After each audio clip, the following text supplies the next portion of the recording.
Hello, my name is 9 Digits and welcome to a video talking about the 3D printed watch cleaning machine that I designed. This machine is fully 3D printed with the exception of these small parts holders that you can find online, a 32-ounce wide mouth mason jar, a 10mm by 30mm long nut and bolt, but you can find a model online to 3D print that if you don't have one of those. And then optionally, you can also use this cordless drill. You'll get to see more of that in the operational portion of this video. If you're interested in printing these files for yourself, there's a link in the description to my Etsy shop where you can purchase the files. Before we get too deep into this video, I want to cover a few things. I recommend printing this in a natural PETG filament. This is what I used. Natural or clear, just because you don't want dyes in your watch cleaning solution, I imagine.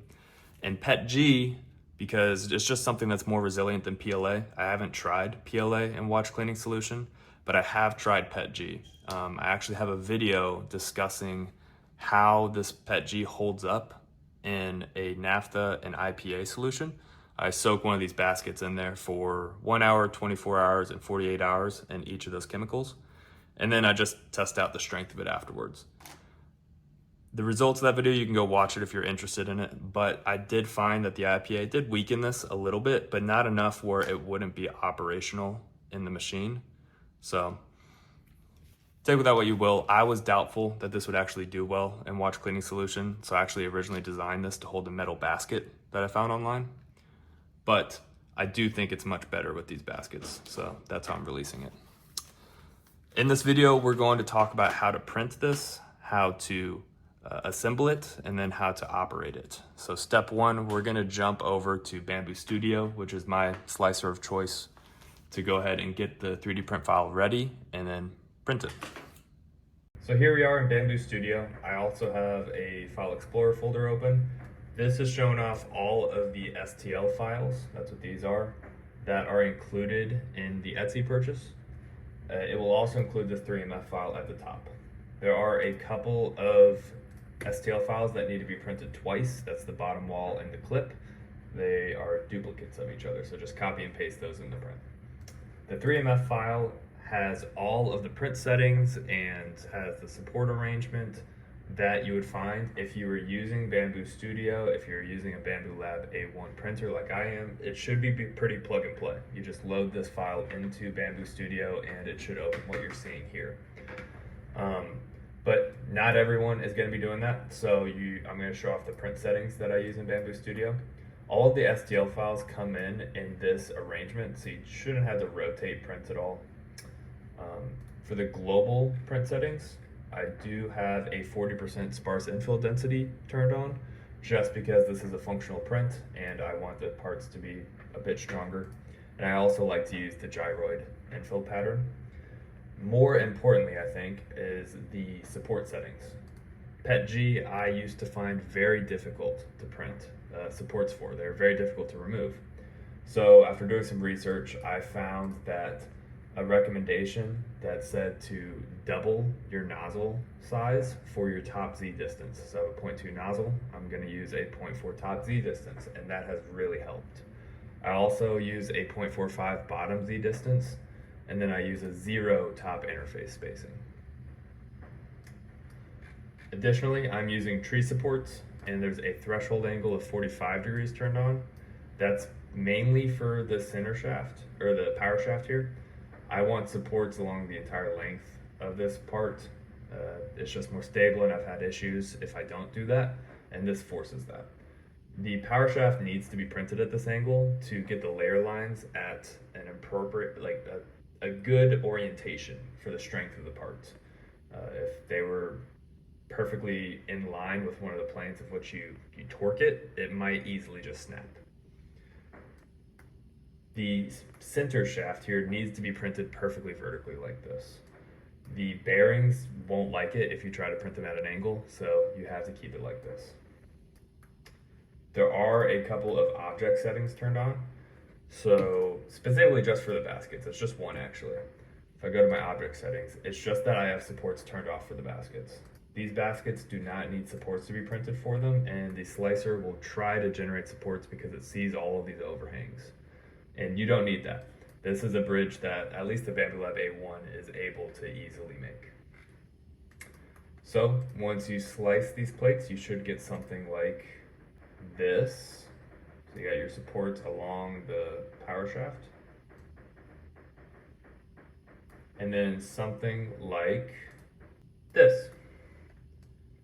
You should only have supports for the basket holder on this print. So now we're going to go ahead and print this. Before that, always dry your PETG filament before you use it. It likes to absorb moisture in the air, and if you want to avoid stringing or other print issues, drying your filament is always a good idea. So let's go print it.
Here in front of us are all of the components of the 3D printed watch cleaning machine. Everything that is on the mat are the pieces that you will print and are included in the 3D print files. The materials that you will need in addition to all of this are off to the side here, which are some small parts holders for your small components, because the mesh on the 3D printed baskets is just too large. You want to use these for your bridges, your large plates, and any other large components. These heart holders go into the deep basket there. You'll need a 10 millimeter by 30 millimeter nut and bolt. And you can also find a 3D print file online to print this as well. This print will not be included with the rest of this. And then also you'll need a wide mouth 32 ounce mason jar with your watch cleaning solution of choice. To start with the assembly, we're just going to stack up all these baskets. So you'll want to align the notches with the grooves here for them to sit on each other.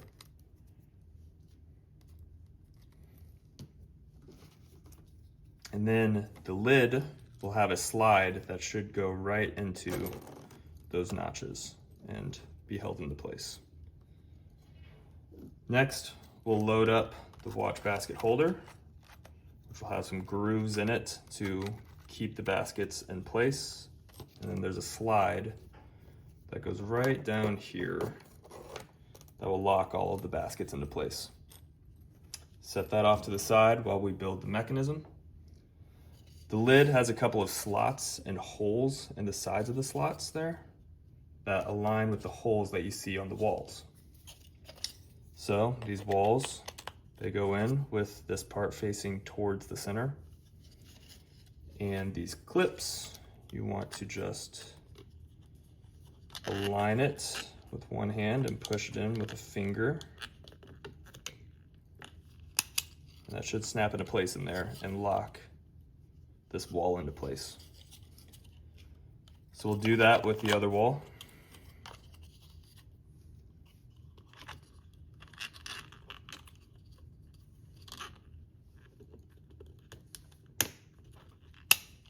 Okay, that's locked into place. Whoops. Next, we want to go ahead and take the center shaft. So this part, after you print it, if you're not seeing all these bearings freely rotating, you want to take some tweezers or something to go ahead and get in there and break them up until they're all freely moving. Otherwise, this is not going to spin as freely as you might want. You would drop that into the slot, and then these little dovetails should fall into the walls we just put in there. So now that is able to spin freely in here. Next, you want to take the power shaft and the handle, and actually let's go ahead and, it's easier for you guys to see it like this. Stick that on there like that, and there's another couple of dovetail connections for the top wall that you should just be able to align on both sides and push into place, and that should stay there. And this is all designed so that you don't really have to glue any of the components into place if you ever have to, I don't know, replace something. This is made of plastic at the end of the day, but it should be pretty resilient. And there we have it. That now spins. So I'm going to change the angle here, and we are going to mount the baskets on the mechanism. So now we need to go ahead and drop this on the basket holder. It should align pretty nicely. We'll take our bolt, stick it into this slot. There we go. And screw our nut on. And there we have it. We have a nice watch cleaning machine. So let's go ahead and mount that onto here. Screw it on.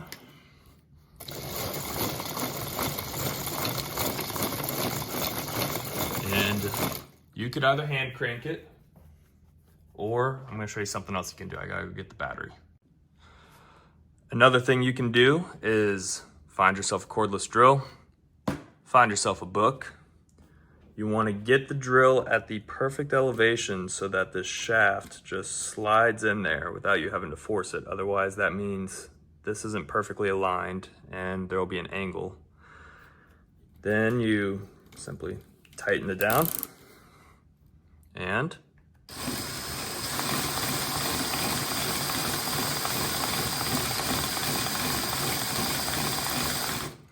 I've done this, and this has held up to 20 minutes of me going on the drill with it. So obviously be careful if you're doing this. This is plastic, it can break, but the system should all work together if you have everything aligned. Now that we have the watch cleaning machine assembled, I'm gonna go ahead and clean a watch with it. I have a Seiko 6619A movement loaded up in here. So we're gonna go ahead and close up my small parts basket.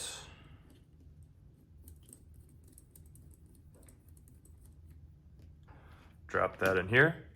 Let's see here, readjust to here.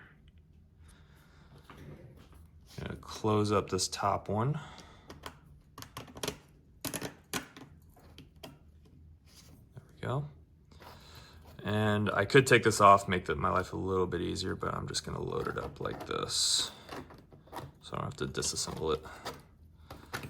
1,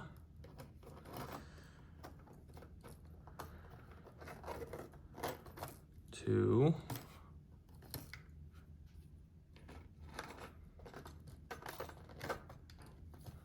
3,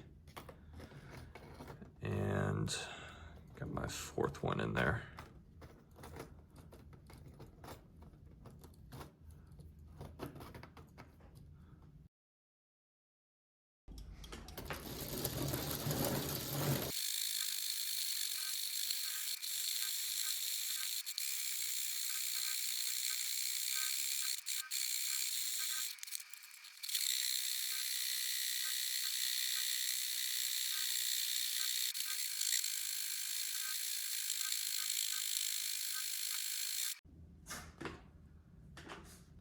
that's the naphtha done. Normally I might do a second naphtha cleaning cycle, but just for the sake of the video, I'm just gonna go straight to the IPA rinse.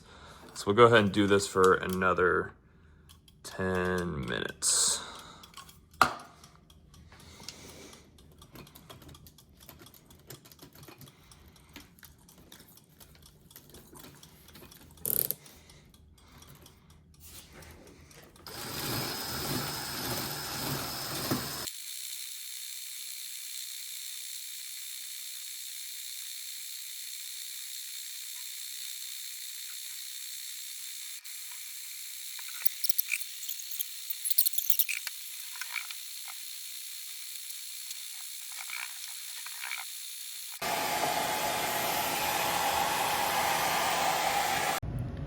And here is everything cleaned up.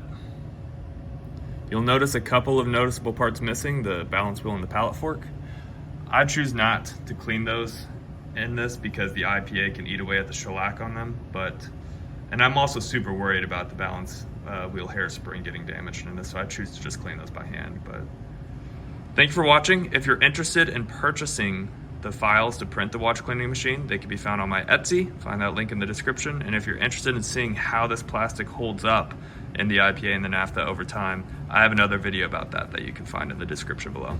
Thanks for watching.